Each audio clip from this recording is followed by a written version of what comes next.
All right, it is 7 o'clock, so I would like to call this meeting of the Urbana City Council Committee of the Whole to order. Will the clerk please call the roll? Miss Wu, Here. Mr. Evans, Miss Hersey, Miss Colasetti, Here. Miss Bishop, Here. Miss Wilkin, Here. Mr. Quisenberry, Here.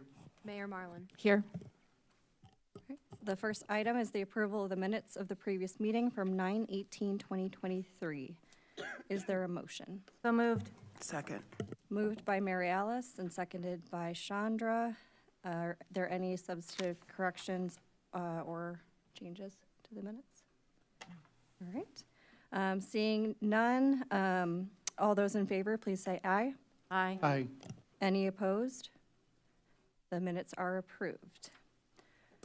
I'm not aware of any additions to the agenda, so we will move on to presentations and public input. I don't believe we have any presentations, so if anyone would like to address the Urbana City Council Committee of the Whole, please feel free to come up to the microphone. Please state your name for the record, and you'll have up to 5 minutes to speak.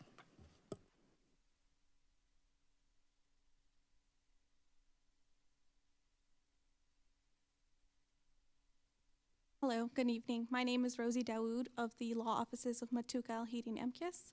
I represent PK Elledge LLC, and I'm here today to talk to you guys about the resolution you will be discussing later today, resolution number 2023-11-094R. I'm here to request that this committee table this resolution until after the conclusion of the ZBA case 2023-C-5. As any decision rendered tonight by this committee would inadvertently have an impact on the ZBA pending case. I had sent a letter to the committee earlier today, I believe a few hours ago. I'm not sure if you all had a chance to review it, but essentially there is a pending ZBA case going on regarding the present property 205 North High Cross. We are set for a special meeting. I do not believe it has been scheduled yet, but from my understanding, the earliest it could occur would be December 6th. We believe any decision reached today as it pertains to this resolution would impact that case, and so we are requesting that this resolution be tabled for discussion and, more importantly, voting until after the ZBA case is concluded. I understand that there isn't a rule or ordinance in place that requires this committee to wait, but due to the unique character of the ZBA case that is pending, we would like to request that this committee consider it. Thank you, and I will stick around if any of the committee members have questions for me once this resolution is kind of brought up officially in the new matter. Thank you. Thank you. If anyone else would like to address the Committee of the Whole, please feel free to come up to the microphone. And we do have those letters. The copies have been distributed to council and will be included in the official minutes as well. Thank you. There are 2 letters. Are there any other email communication that have been asked to be read into the minutes? No? Okay.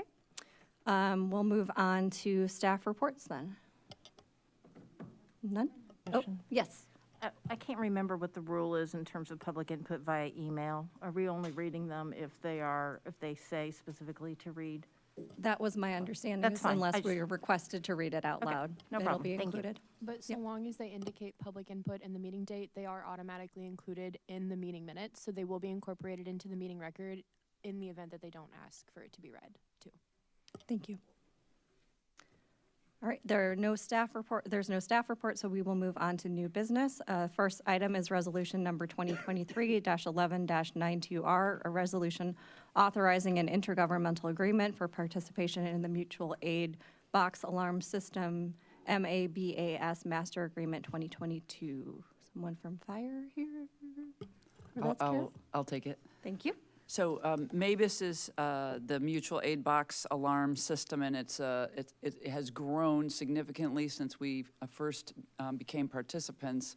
And so now that there's so many different jurisdictions and in different states, they have come up with a standard agreement that basically allows for reciprocity of certifications and so forth. So there's this new master agreement which was passed by the board, the MABAS board in 2022, and now they're just taking it around to all the participating jurisdictions and asking the governing bodies to to approve and adopt that new standard agreement.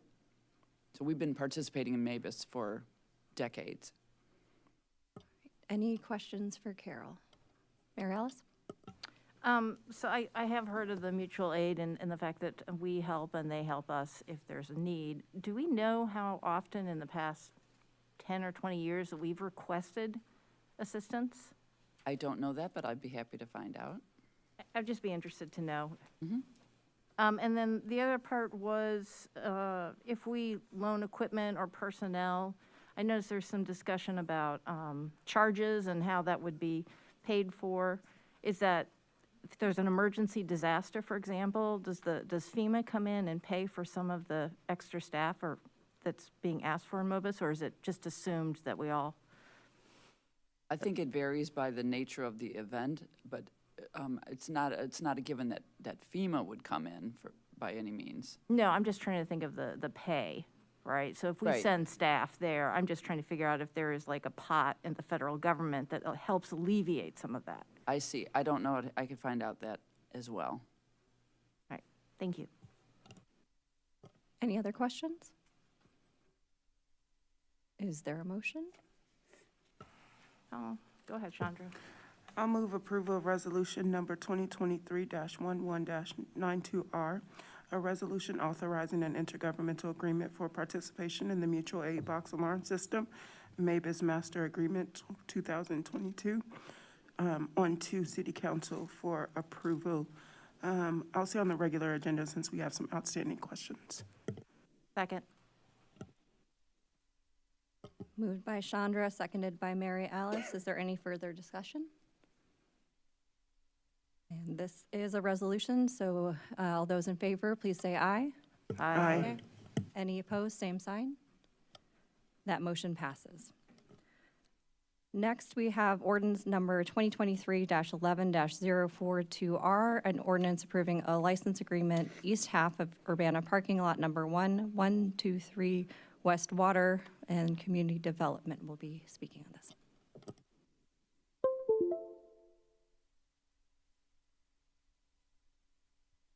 Thank you. We both came up because our items are related. Also, I'm filling in for our Economic Development Supervisor for the, Can you pull your mic just a little bit closer? Thank you. better? Yeah. All right. For the first item related to the east side of Lot 1, the City Council is being asked to approve a license agreement for the use of the east side of the city-owned parking Lot 1, which is the southeast corner, the West Water, North Race Streets, to the Rose Bowl for 3 years during the months of May through December. The Rose Bowl has used this lot for the last 3 years. First, in 2020, it was a response to the COVID pandemic. They desired to continue to provide live entertainment in a safe environment.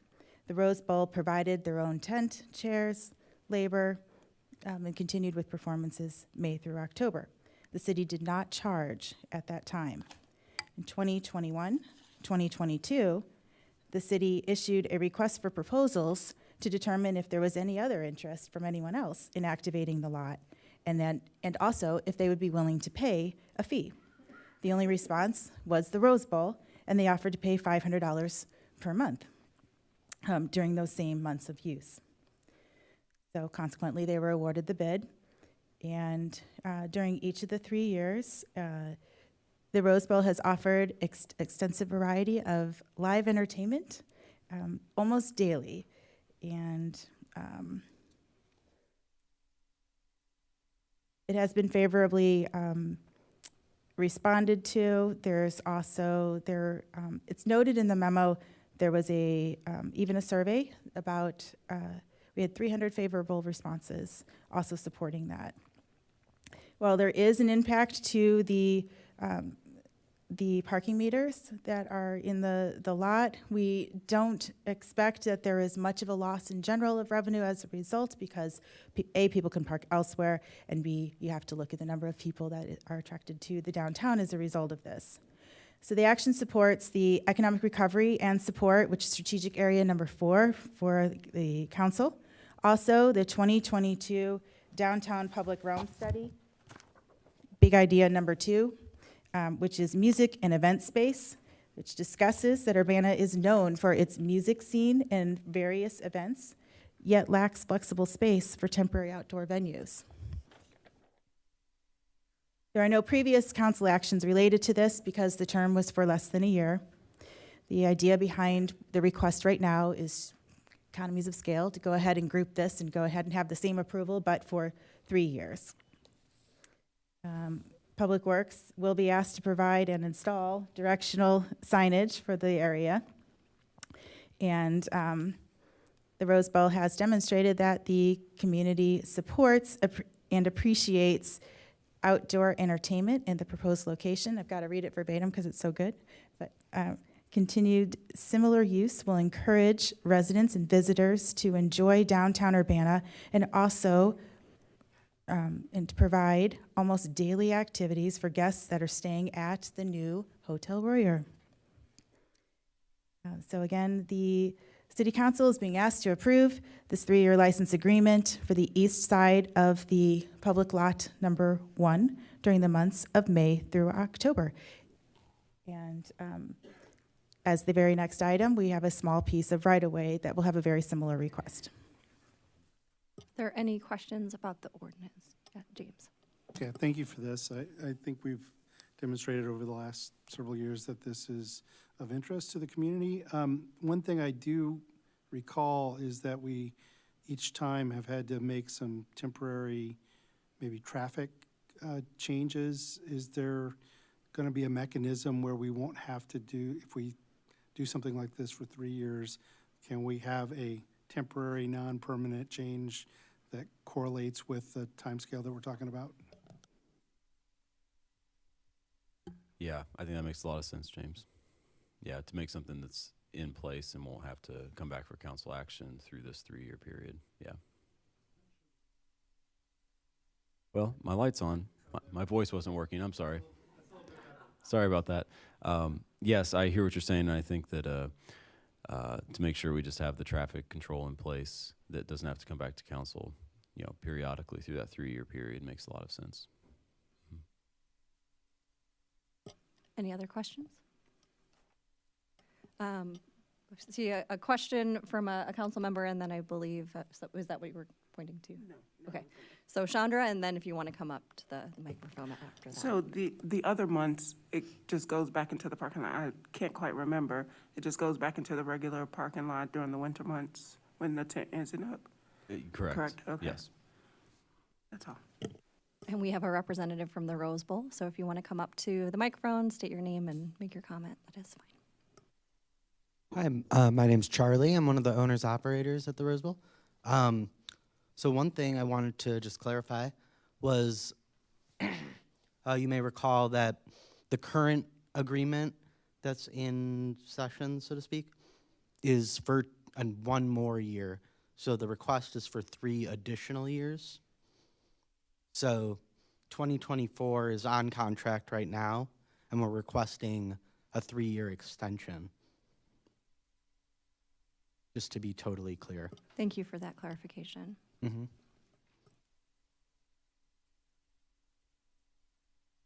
So just to further, this would be asking for the year 25, 26, 27. Yeah. I think some of us are just looking at the memo that was included in our packet. Not in the license agreement. Item number 2. You can amend it on the, if you give us direction to amend that, we could. I think there was a misunderstanding about the intent. It says the term shall be the period May 1st through October 31st for the years of 2024, 2025, and 2026. It's in the contract already. Mm-hmm.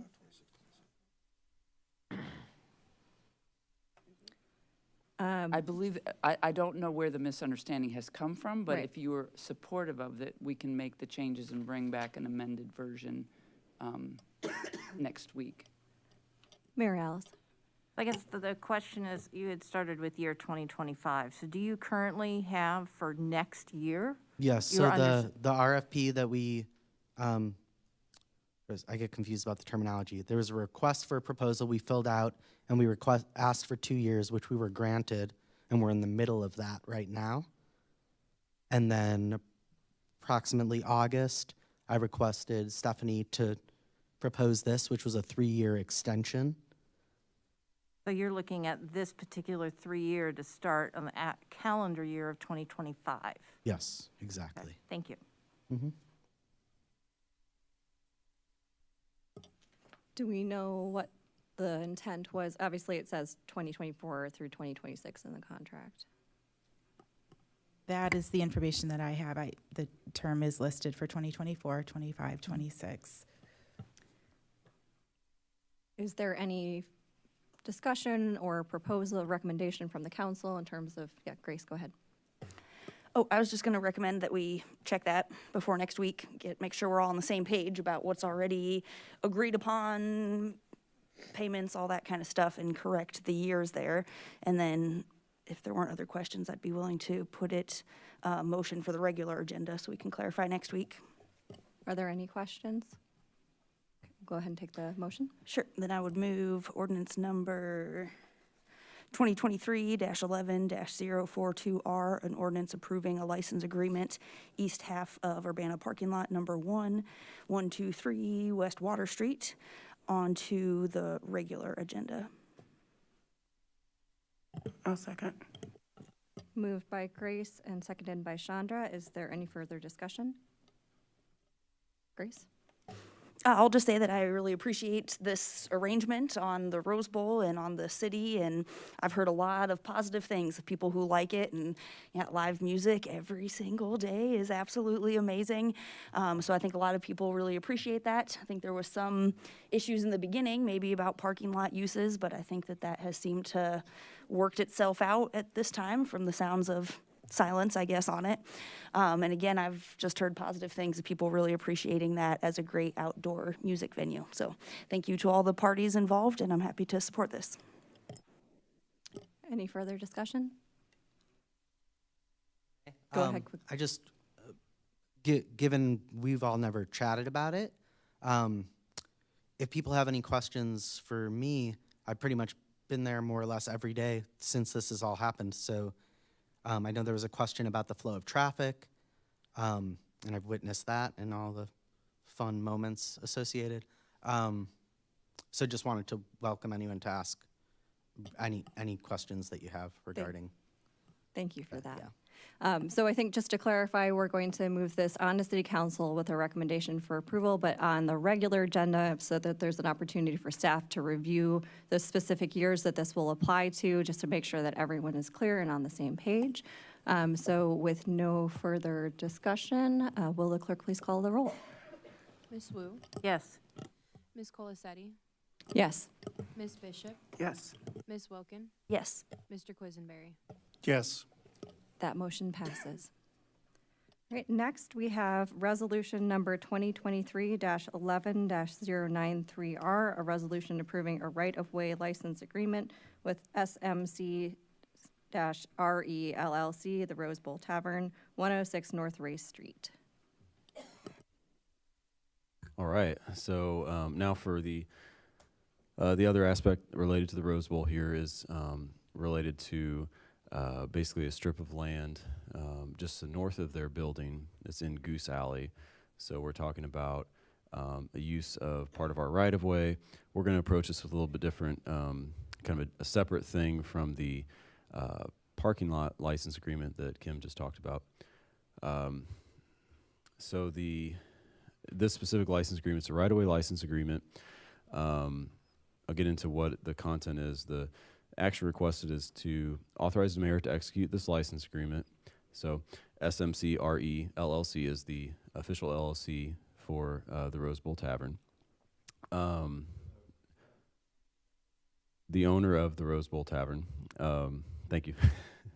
This is for an outdoor seating area that's going to be adjacent to the building. We did, we'll just ensure one stipulation of it is that pedestrian clearance is maintained on the alley walkway as it is today. And this picture really kind of tells it all here on the right-hand side of the image.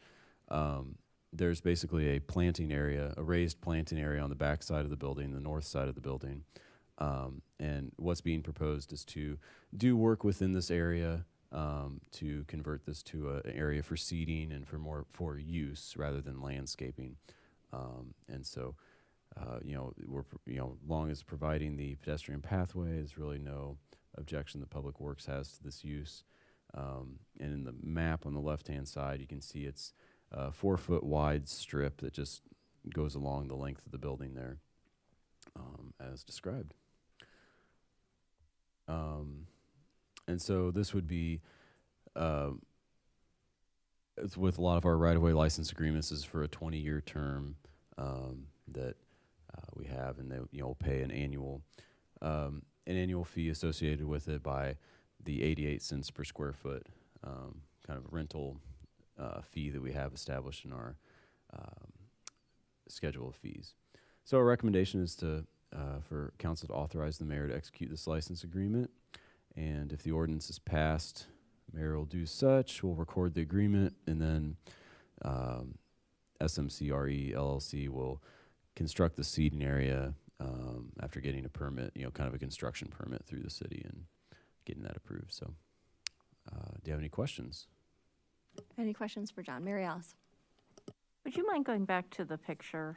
Thank you. So the picture on the right there's like a sidewalk, and then there's a little bit of bushes, so to speak. Right. Right, so is the right-of-way license going to take away that path? No. The property boundary, the right-of-way is basically to the edge of the building. And so that landscaping area is within the right-of-way, and that's really what's going to be, that landscaping area is going to be taken out, my understanding, and replaced with a paved area with seating, just some like benches and things like that. It just seems so narrow where the landscaping is. That's right. Yep. It seems like you couldn't really do much with that. 4 foot give you enough space to put seating in that area and maintain the sidewalk next to it. Yeah. This doesn't look like 4 feet. Okay, so that basically they're getting 4 feet to then put some kind of patio area style seats, benches, and maybe a small table, a cafe table or something. Is that right? Yeah. I guess the applicant is. Yeah, I was going to say the applicant is here, and you can feel free to answer that question. So the idea would be that planter would be removed, the concrete curb would be removed, flattened to be a sidewalk. So you would just see sidewalk all the way to the building. And then we have bench seats that we would bolt into the new sidewalk. And so furniture wouldn't come into the sidewalk, and there'd be no tables in front of the seats. It would just be little side tables kind of between these love seats. And it's a nuanced use versus what you might imagine an outdoor patio. It's a lot of people kind of, even when we have the parking lot, kind of stand right outside our door or kind of congregate there. So the idea is then we have just this area where it's like, okay, well, you can go sit over there rather than sort of standing in Goose Alley. Okay, Yeah. thank you. Mm-hmm. Grace? Guess maybe I didn't process quickly enough. My question, I think maybe was already answered. I think that makes sense with the benches there, because I also had some of the same concerns about tables and chairs, and people might pull out other chairs and they're taking up the sidewalk space. So I think the bolted benches definitely make sense. People can still stand and congregate and block the sidewalk, but people can do that now without benches or any other right-of-way, right? So, I think that helps. I was struggling to kind of envision what the space would be, but I think that makes sense with just the benches. And so I guess the question remaining, if you could confirm, so will the designated sidewalk space change at all, or are you saying the curb and that planter is 4 feet? It is approximately 4 feet. So like that curb is 6 inches wide, if that helps. And so like the curb and then this, if I'm my pointer, if you can see my pointer, there's a joint here against the concrete. I would guess that's close to a foot. So if that helps you visualize how that makes 4 feet as you kind of get across. It's a funny perspective at this angle, but. But we're not losing any sidewalk space or driving space on Goose Alley, right? Or if so, Correct. it's a few inches in the sidewalk, right? Correct. Yeah, and this is an area where cars aren't able to go at this time. For sure, just the concern being if it were taking up the sidewalk space, it would push pedestrians into the driving space, but it sounds like that is not the case, correct? They will Correct. both be maintained. Correct. Thank you. Yep. Comment just to directly address that.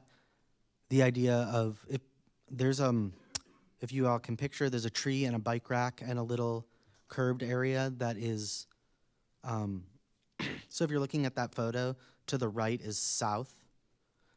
So to the left, there's a curb, a bike rack, a tree. So people wouldn't find themselves just wandering in to the parking lot on foot. There's a curb and a structure to their left. Yeah, exactly. Yeah, this is a picture looking now west rather than east. It's partially showing what Charlie's saying. Probably don't. We tend not to take pictures of the scenery. We take pictures of very specific stuff. There's a little bit right there too. Yeah. Yeah, and I appreciate that. I think the point just still stands that if you see a crowd of people blocking the sidewalk rather than weaving your way through everyone, people might be inclined to just walk into there. But I think that that is a point that's kind of regardless of whether you have benches or not. As you said, people, I have definitely seen people tend to congregate outside there, and I think that they're more, arguably more in the way of traffic and walking than having a designated space. Any other questions? All right, do we have a recommendation? I'll move resolution number 2023-11-093R, a resolution approving a right-of-way license agreement with SMCRE LLC, the Rose Bowl Tavern at 106 North Ray Street, onto City Council for approval on the regular agenda. That was tough. Is there a second? I'll second. Moved by Chandra, seconded by Grace. Is there any further discussion? Right. All those in favor, please say aye. Aye. Any opposed? That motion passes. Thank you. All right, next we have ordinance number 2023-11-043, an ordinance imposing a tax upon the use and privilege of renting a boutique hotel room. And we have Elizabeth Hannon. So since 2019, when the previous city council originally approved the development agreement for the Hotel Royer, the plan has been to pay an incentive when the hotel is fully operational, all parts of it, and then for the city to repay that debt with revenues generated by the hotel, including a boutique hotel tax, as well as property tax increment, food and beverage tax, and the regular hotel motel tax. So this ordinance is really just following through on what's been in the development agreement for all these years as we move through the process. Currently, based on the definition of a boutique hotel, this would affect only Hotel Royer. And we wanted to get this in place now, just to make sure that if they are ready to open as early as December, that we're prepared for that. So, happy to answer questions. Any questions for Elizabeth? Grace? Could you repeat or clarify what you said about it only affecting Hotel Royer? Is that because they are the only boutique hotel? Right, correct. Because of the definition of a boutique hotel, they would be the only hotel affected. But we're not writing this for them. It looks like if a new boutique hotel opened, that would also apply to any future ones, right? Correct, it would. But this is specifically written as to make sure that we are able to repay the debt that we'll incur to pay the development incentive. Yeah, I understand the context there, just making sure that this would apply to any boutique hotel. And then I guess that kind of follow-up question would be, do we have a good official or operating definition of a boutique hotel? So there's a definition in the ordinance.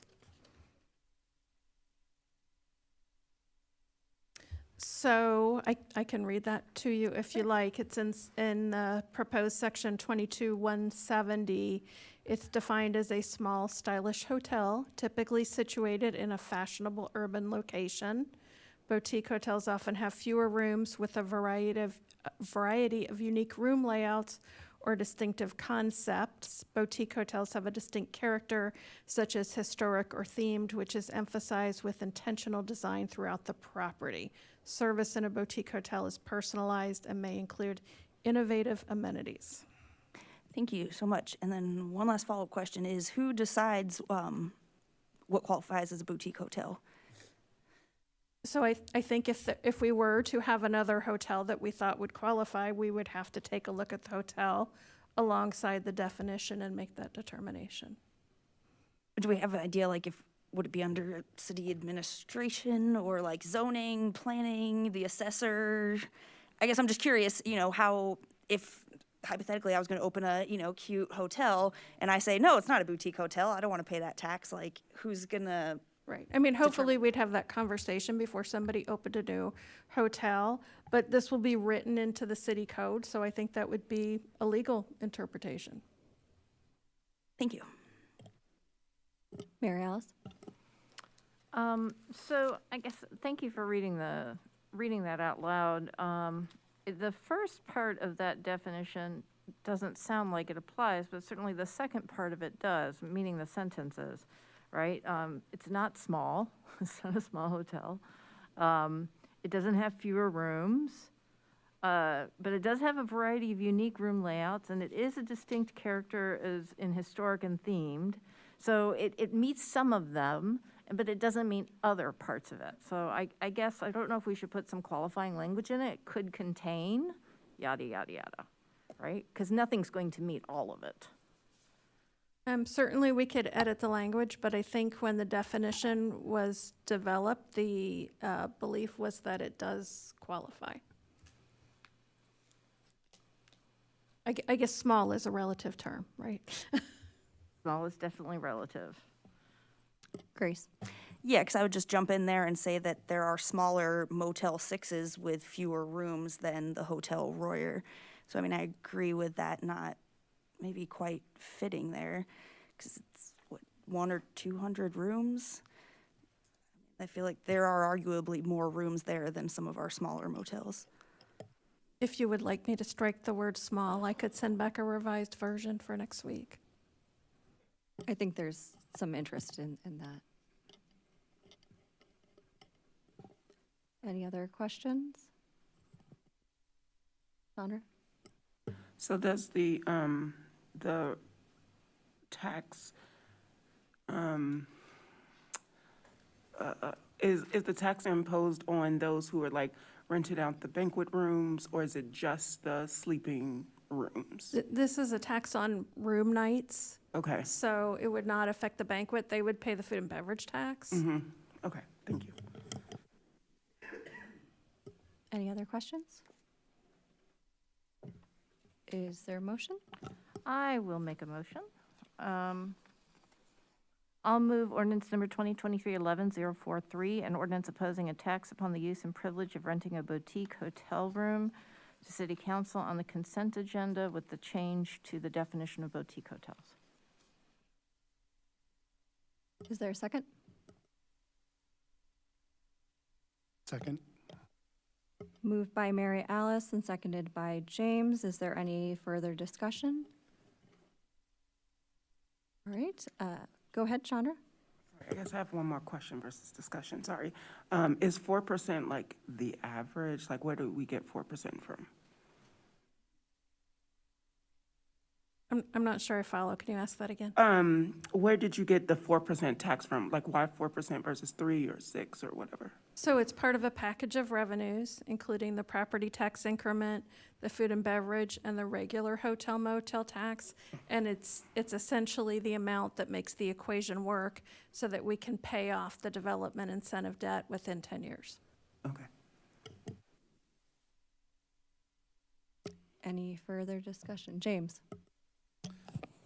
So that would mean that if the hotel was very successful, that, I think we talked about that equation changing. It's based on a projection of occupancy. If that starts to look better, that's how the door would open for lowering that amount, potentially. Correct, and Carol or Kimberly might be able to speak to this more, but we're doing an analysis, a new analysis now of what that likely looks like. So yes, it's possible. I don't think it's likely that this could ultimately be a lower rate than 4%. And it's possible at some point in the future when the debt is paid off that some future city council might choose to eliminate the boutique hotel tax. Yeah, I think we have a 10-year projection period for the payback, so I think it's entirely possible that things might change if we're doing really well, and that we're ahead of schedule.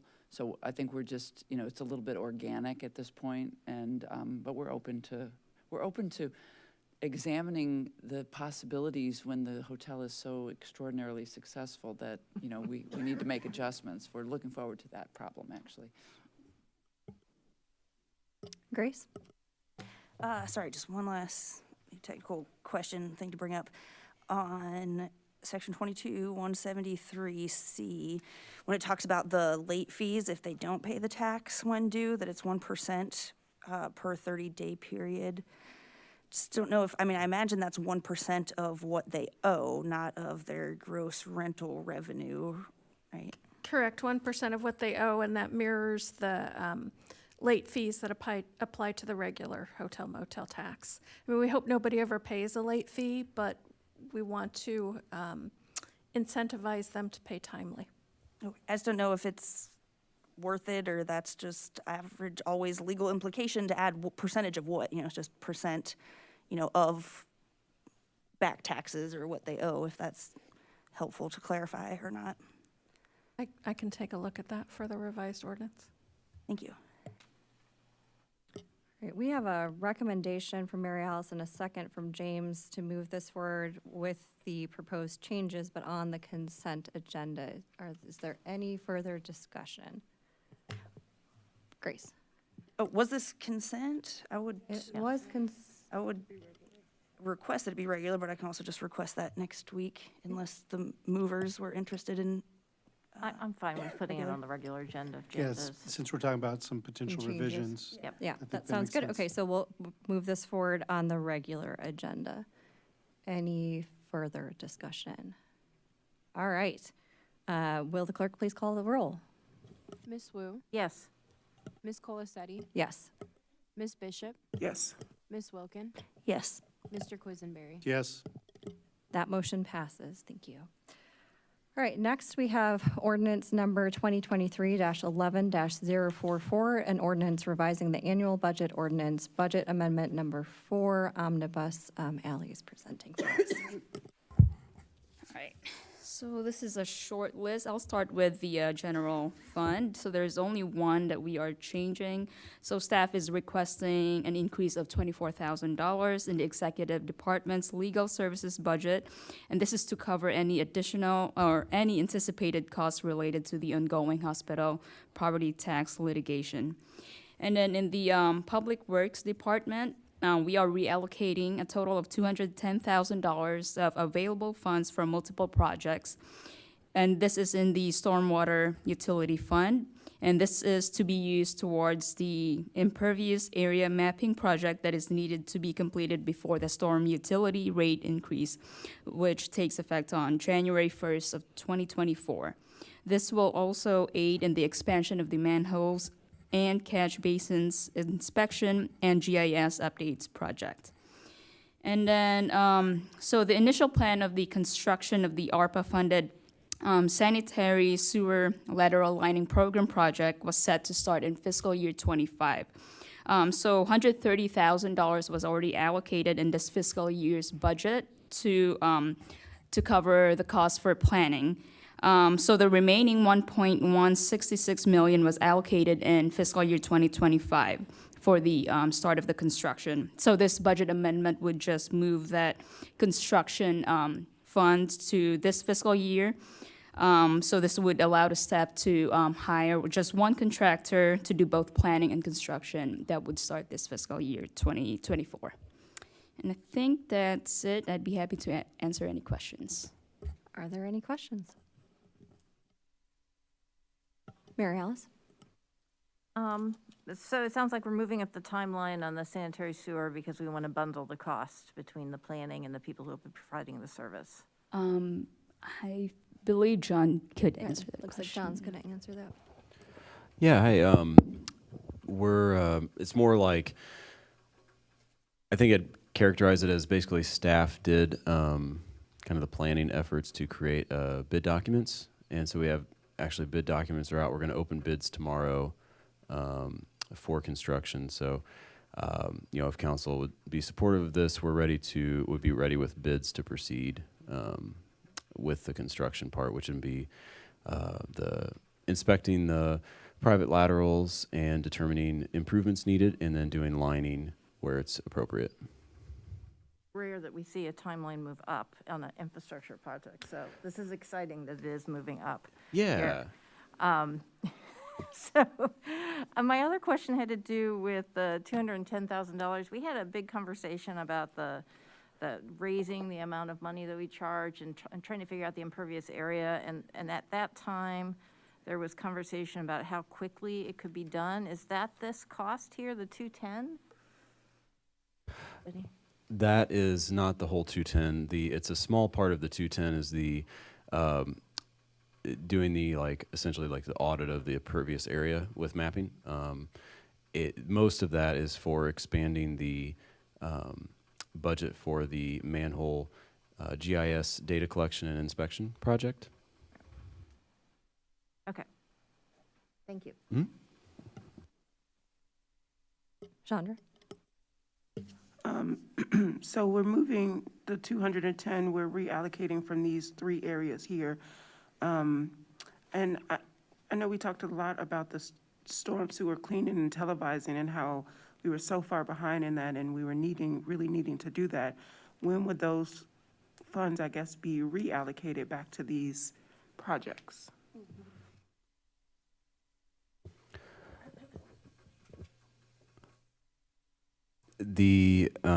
You noticed that some of the money came from a cleaning and televising contract. Is that correct? Yes. Yeah.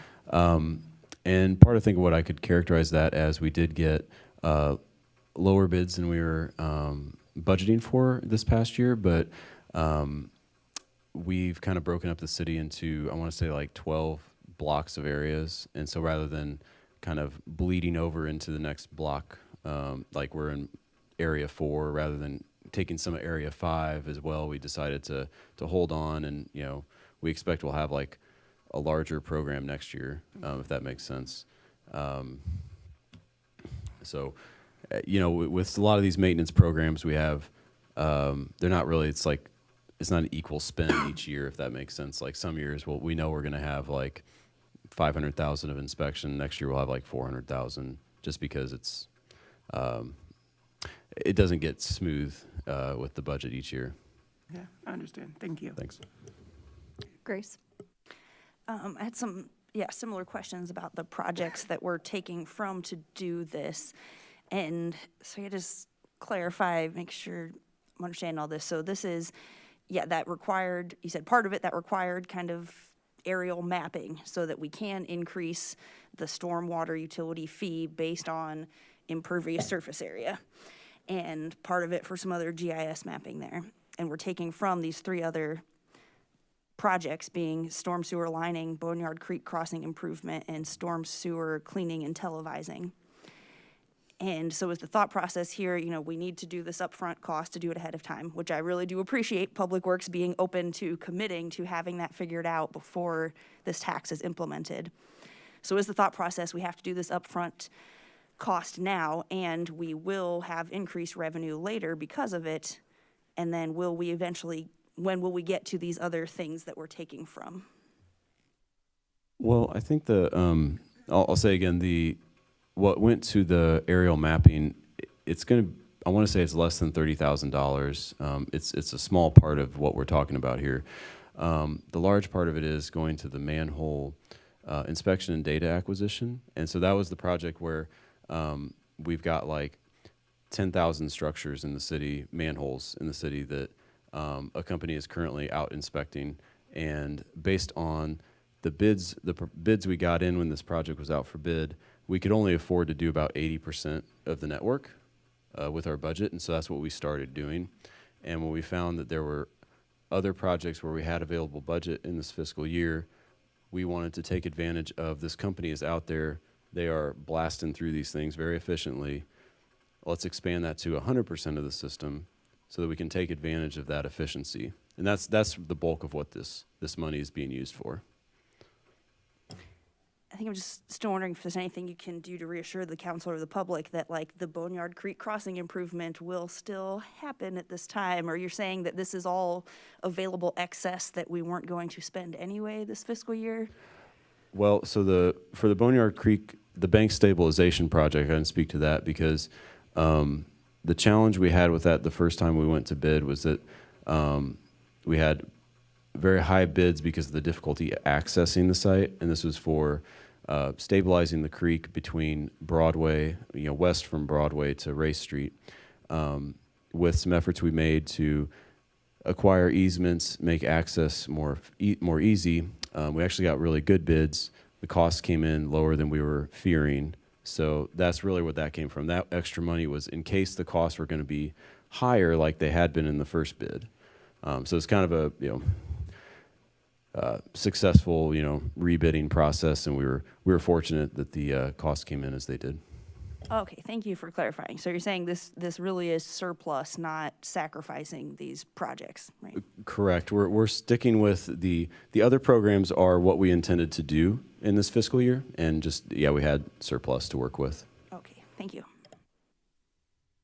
Okay, thank you for that clarification. Are there any other questions for John or for Ally? Grace. Just wondering, and it's okay if we don't have the people in the know on this here currently, how things were going with the Dr. Ellis ARPA sewer lateral, because my understanding is that you need the individual residents and property owners to enroll in this program and give permission since some of it is privately owned, right? So I was wondering if there was an update on how that's going, just as far as if we're pushing up the timeline. Has there been enough kind of public outreach and engagement to move that up?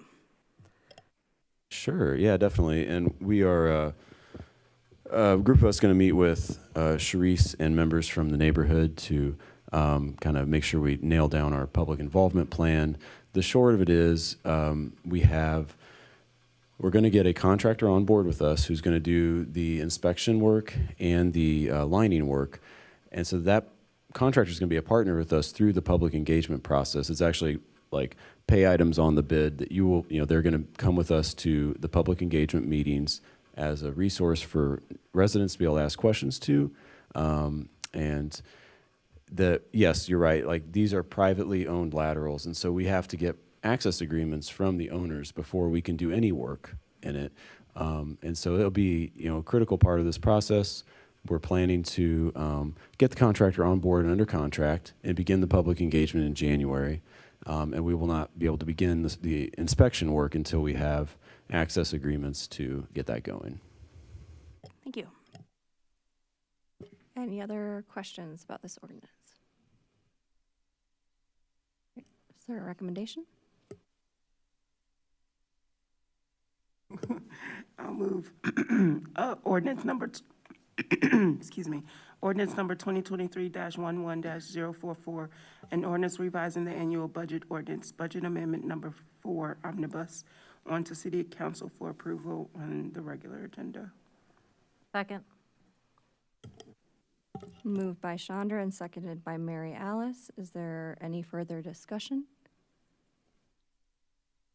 Seeing none, will the clerk please call the roll? Ms. Wu, Yes. Ms. Colasetti, Yes. Ms. Bishop, Yes. Ms. Wilkin, Yes. Mr. Quisenberry. Yes. That motion passes. Thank you. Next, we have resolution number 2023-11-094R, a resolution directing the zoning administrator to file a rezoning application for 205 North High Cross Road, presentation by exec, but I think this was brought forth by council, right? Or is this different? I'll just tee it up. According to our zoning ordinance, rezoning applications can be initiated by the city council, and I received a request from Councilmember Wilkin to prepare this resolution. I worked with the city attorney, Dave Wessner, to do that, and it is before you. Grace? Thank you. Yeah, I would speak to the resolution and request a bit. I emailed the packet from a ZBA meeting, which is not, the content of the ZBA meeting is not relevant to the zoning change, but I thought it would be helpful to give you some of the maps and zoning stuff if you hopefully had a chance to take a look at that if you wanted more information. What I would characterize, I'll summarize my understanding of some of the brief history here, is that this property, 205 North High Cross Road, this is the property vacant lot just north of Urbana Aldi. It was originally zoned B1. That's kind of in the zoning, the long-term planning. It was changed to B3 in 2020 when Christie applied for a zoning change and a special use permit to build a clinic. And that is because of maybe the unique situation with how clinics fall into our zoning that maybe Mary Alice is interested in elaborating on in a bit. But Christie didn't build a clinic there and now have sold or are selling the property for other uses under B3. Currently, there is a conditional use permit for a storage facility there, but that is not what this zoning application request is about. So this is only to start an application by our zoning administrator, and then we would still vote on the zoning change, just like any other property zoning change, with information and recommendations from staff. I believe it would also go to the Plan Commission first. And I also hope that then the surrounding neighbors and property owner would be notified and it would go through all the proper channels and procedures like any other application for a zoning change or permit. So I think to the point that this would be interfering with the ZBA case is not the case, because this is, again, separate from that permit or that pending conditional use permit, which is completely up to the ZBA. That will not come to council. Whatever the ZBA decides on the conditional use permit is the final decision. And so if the conditional use permit passes and we change the zoning to B1, then that storage facility would still be allowed. It would be legally non-conforming because they put in the application when it was currently B3. So I think to that point, this doesn't conflict with the conditional use permit, the ZBA case. Those are completely separate issues here. If the conditional use permit does not pass and we change the zoning, then from there, it would only allow B1 uses on that site. Also, if it did pass and we did change the zone, then sometime in the future, if that business closes and another one were to open, then they would need to conform to B1 allowances for future uses. What I see as the issue here is that B3 allowable uses that would have no public input, no commission, no council approval on this site would be adult entertainment center, cannabis dispensary, ambulance services, tavern or nightclub, liquor store, and other uses that, for that reason, why we have B1 versus B3 are not what we intend to be in residential areas. So I think that B1 makes sense because that was originally the plan and the zone. It is right next to a residential area, as you can see on the maps. It is next to other B1 zones. The Aldi property is zoned B1. And also to say that this is what I would support for any neighborhood. It's not because it's high-end or affluent. I don't think that a self-storage facility will threaten or harm their children, but I think because this makes sense, historically speaking, logically speaking, and again, this is separate from the conditional use permit case. This is just about, as a community, what do we see as the appropriate zone for this property? And I think it's the right thing to change it back since it was changed under a unique set of circumstances that no longer apply. Marios, did you have any comment on that? I guess my only comment is that, to the best of my knowledge, medical facilities aren't allowed by right in any zones. I don't know if Kim's still here. She is here. Which is a big part of why this was rezoned from B1 to B3, because of the medical facility desire at the time. That didn't come to fruition. And I agree with Grace in terms of the allowed by right in B3 don't seem appropriate for a neighborhood. Aldi's isn't even that level. So I actually agree with most of what Grace said tonight, that this is not something that will impact any pending requests. So the Zoning Board of Appeals, anything that went to Plan Commission, whatever applications are in there right now, this doesn't affect any of it. It only affects any, if this is changed, any future ones. Changing zoning is not easy. There's lots of notifications that have to go out. There's lots of different boards that it has to go. So it's not going to be something that can be done even before the Zoning Board of Appeals on December 6th. This won't happen until next year to have that come back to City Council. So it's a little confusing, but we have by right, so that means that anybody can build anything in those different categories. We have conditional use permits and we have special use permits. Conditional use permits are determined by the Zoning Board of Appeals. They're the ones who get the final say on that. Special use permits go through the Zoning Board of Appeals and then come to City Council for final approval. So those three categories gets a little confusing sometimes. So Kim is still looking up information. Mary That's my Alice? 2 cents. Are there any questions? Yes, Mayor Merlin. Just one clarification, the owner of the parcel is OSF Healthcare, not Christie. Oh, thank you.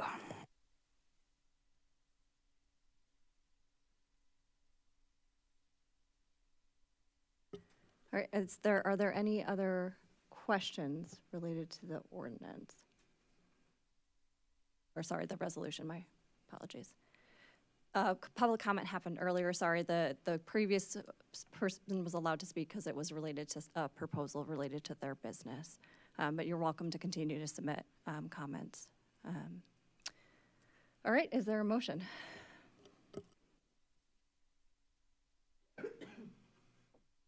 Can I think. Oh, move. Oh, thank you so much. Resolution number 2023-11-094R, resolution directing the zoning administrator to file a rezoning application for 205 North High Cross Road. I'll second. All right, moved by Grace, seconded by Mary Alice. Is there any further discussion? James.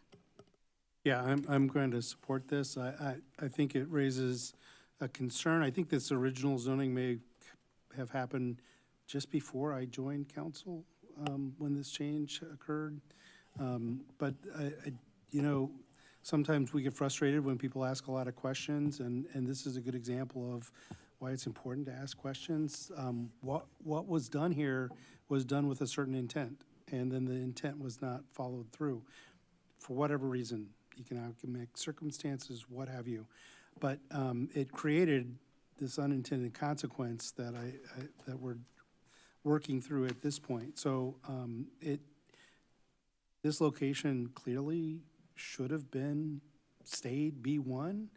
I don't know if there was another path to allowing, you know, special use for it to be developed into the clinic that was originally proposed, but that's where I'm going to be going when someone's talking about changing zoning to do something specific.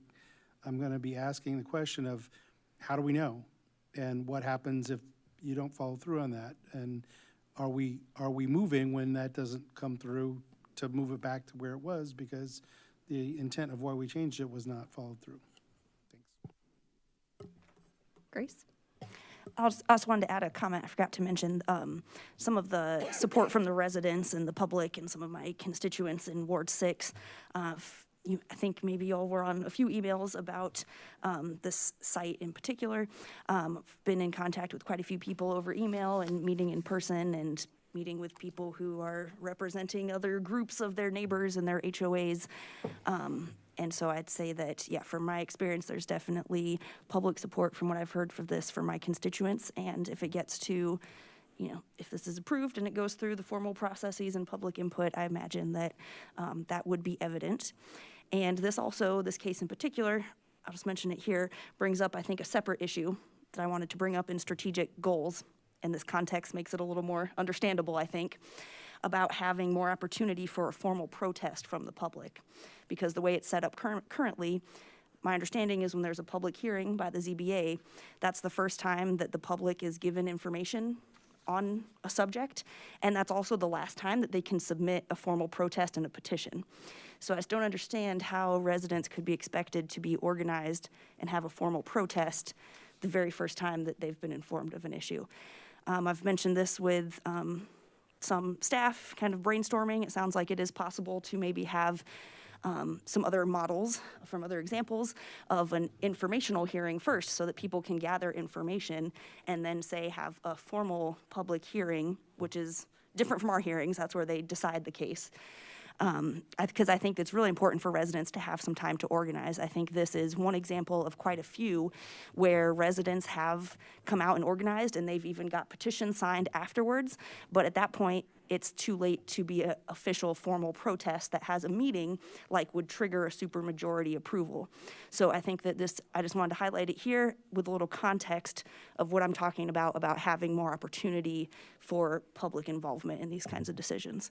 Because I think this absolutely would have given time and knowledge about how they were supposed to have done this process. They would have got that in beforehand rather than afterwards when it's too late. All right, any further discussion? All right. So we have a recommendation for approval from Grace, seconded by Mary Alice. All those in favor, please say aye. Aye. Aye. Any opposed? That motion carries. Regular or Was that, yeah, I think that wasn't specified, so. Wasn't specified, so I think that means regular by Regular. default, right? Yeah, correct. Thank you for that clarification. Next item is council input and communication. Anybody like to speak? James? Hi, yes, I just wanted to mention, I was able to attend the Township Appreciation Lunch on Saturday, and I want to credit our Township Supervisor Danielle Chenoweth for showing appreciation for all of her staff and all of the interns and all of the volunteers that help do the work of the township and our community. It was a great event. It was tied into the visiting group from France, and I could tell a lot of people were having a great time with that, although I only got to see the end of that. And so I just wanted to mention that it was good to see some gratitude for the work people put into this community. Grace? Thank you. I finally am announcing Ward 6, I believe the last listening session with our new Chief of Police and myself. This one will be next Thursday, November 30th, from 6 to 7:30. And this will be at Salt and Light, which is 1819 Philo Road in Urbana. I believe we'll be in one of the classrooms, so that's when you walk into Salt and Light on your right, not towards the main store, go to the right, and there are classrooms back there. Again, that will be this Thursday, November 30th at Salt and Light from 6 to 7:30 p.m. Any other council comment? I will mention briefly, I think a number of us were at the Barry Dunn listening session. It's good to see that moving forward.